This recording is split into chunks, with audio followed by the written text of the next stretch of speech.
ওম নমো ভগৱতে বাসুদেৱায় নমস্কাৰ মই আচাৰ্য বিনয় Kashyap Prayag astrology solution আৰু ৰিচাৰ্চ চেণ্টাৰৰ পৰা আপোনালোকক স্বাগতম জনাইছোঁ বন্ধুসকল আজি আমি শুক্ৰৰ মহাদশাত কেতু দেৱতাৰ অন্তৰ্দশাৰ ওপৰত আলোচনা কৰিম যিটো চলিব 1 বছৰ 2 মাহ দীঘলীয়া পিৰিয়ড কিন্তু তাৰ আগতে বন্ধুসকল যিসকল দৰ্শক মোৰ চেনেলত নতুনকৈ জড়িত হৈছে তেওঁলোকে মোৰ চেনেলটো ছাবস্ক্ৰাইব কৰি ল'ব আৰু কাষত এটা বেল আইকন আছে সেইটো প্ৰেছ কৰি দিব যাতে মই ভিডিঅ' আপলোড কৰাৰ লগে লগে আপোনালোকে নটিফিকেশ্যন পাই যায় আহক আজি আমি শুক্ৰ দেৱতাৰ মহাদশাত কেতু দেৱতাৰ অন্তৰ্দশাৰ ওপৰত আলোচনা কৰিম শুক্ৰৰ মহাদশা কেতুৰ অন্তৰ্দশা জনাৰ আগতে আমি চাব লাগিব যে শুক্ৰ আৰু কেতু দেৱতা কুষ্টিখনৰ কাৰণে কি স্থিতিত আছে সহধৰ্মী সম্বন্ধী নে বিপৰীত ধৰ্মী ঠিক আছে আৰু মনত ৰাখিব যে কেতু দেৱতাৰ ক্ষেত্ৰত ডিসপোজিটৰ থিওৰি এপ্লাই হ'ব কেতু দেৱতা যিটো ৰাশিত থাকিব সেই ৰাশিৰ অধিপতিটোকো আমি চাব লাগিব এইখিনি চোৱাৰ পিছত গ্ৰহ দুটাৰ বলাবল আমি চাব লাগিব বলাবল চাই তাৰপিছত নৱতৰা চক্ৰ আমি চাম নৱতৰা চক্ৰত যদি এই শুক্ৰৰ মহাদশাত শুক্ৰৰ নক্ষত্ৰৰ পৰা কেতু দেৱতা যিটো নক্ষত্ৰ আছে সেই নক্ষত্ৰটো কাউণ্ট কৰিব তাত যদি 3, 5 আৰু 7 নম্বৰ নক্ষত্ৰ পৰে তেনেহ'লে দশা অন্তৰ্দশা যিমানে ভাল নহওক কিয় ৰিজাল্ট নাপাব জাতক বা জাতিকাই 3 মানে হ'ল কি বিপদ 5 নম্বৰ পৈত্তৰী আৰু 7 নম্বৰ বট নক্ষত্ৰ তাৰ বাহিৰে বাকি যদি সাধক আহে অতিমিত্ৰ আহে খেম নক্ষত্ৰ আহে মিত্ৰ নক্ষত্ৰ আহে তেনেহ'লে জাতকে তাত ভাল ৰিজাল্ট পাব আৰু গ্ৰহৰ বলাবল আদি আমি আগতে চেক কৰি ল'ব লাগিব তেতিয়াহে আমি পূৰ্ণতাভাৱে ক'ব পাৰিম যে দশা অন্তৰ্দশা কেনে যাব অকল দুটা গ্ৰহক চাই পেলাই যদি আমি কৈ দিওঁ দশা অন্তৰ্দশা ভাল হ'ব অমুক হ'ব তমুক হ'ব তেনেকুৱা নহয় সম্পূৰ্ণ এনালাইচিছ কৰিব লাগিব আহক তেনেহ'লে শুক্ৰৰ মহাদশাত কেতু দেৱতাৰ অন্তৰ্দশা আমি কেনে ৰিজাল্ট পাম কেতু যদি উচ্চ ৰাশিত যদি থাকে বা লগ্নৰ পৰা লগ্নত যদি কেতু দেৱতা কিবা কোনো ৰাজযোগকাৰী গ্ৰহ যোনে লগ্নত ৰাজযোগৰ সৃষ্টি কৰিছে আৰু কেতু দেৱতাই যদি সেই গ্ৰহৰ লগত যদি একেলগে যদি জ্যোতি বান্ধি থাকে বা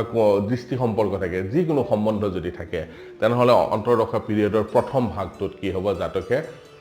বহুত বেছি শুভ ফল লাভ কৰিব যিকোনো ক্ষেত্ৰত শুভ ফল লাভ কৰিব ধন সম্পদ বৃদ্ধি হ'ব সমাজৰ লগত তেওঁৰ উঠা বহা খুব ভাল হ'ব ডাঙৰ ডাঙৰ মানুহৰ লগত চিনাকি হ'ব তাৰ পৰা লাভৱান হ'ব আৰু যিকোনো বিবাদত তেওঁ আগতে বিজয়ী হ'ব বিজয়ী হোৱাটো সুনিশ্চিত হৈ যায় আৰু ব্যৱসায়ৰ ক্ষেত্ৰত যথেষ্টখিনি লাভ হয় যিকোনো ব্যৱসায় কৰিলে তাত লাভ আহিব আৰু ঘৰত ঘৰচীয়া জীৱ জন্তুৰ বৃদ্ধি হ'ব যে খোৱা বস্তু ভোজনৰ সুখ জাতকে যথেষ্টখিনি পৰিমাণে পাব কিন্তু মনত ৰাখিব যে অন্তৰ্দশাৰ শেষৰ ভাগত তেওঁৰ কি হ'ব সুখ অলপমান হ'ব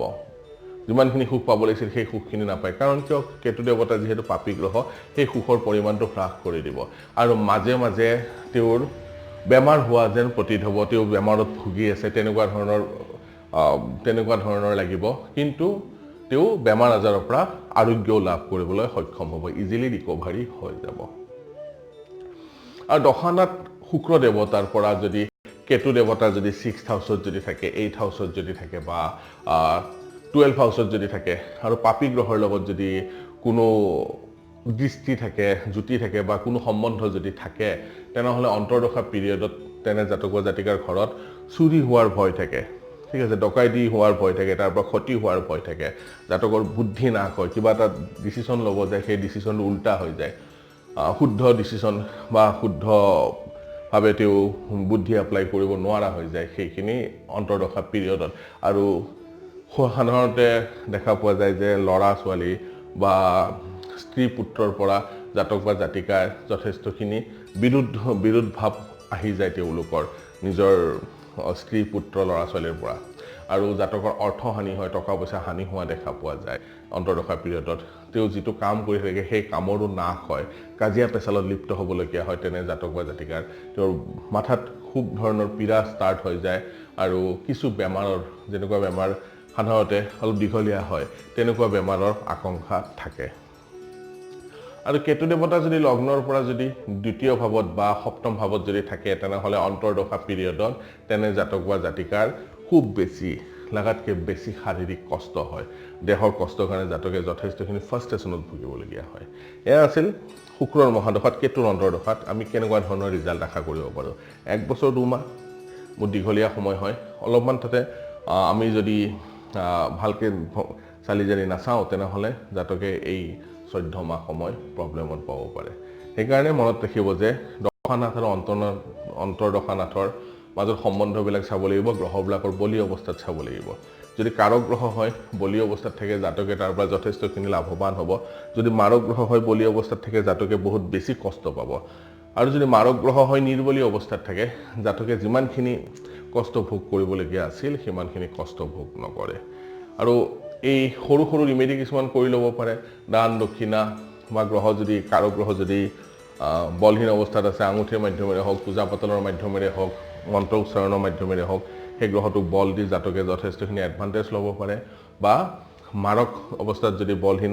বলি অৱস্থাত থাকে তেনেহ'লে দান দক্ষিণা আদিৰ দ্বাৰা পূজা পাতলৰ দ্বাৰা মন্ত্ৰ উচ্চাৰণৰ দ্বাৰা সেই গ্ৰহটোক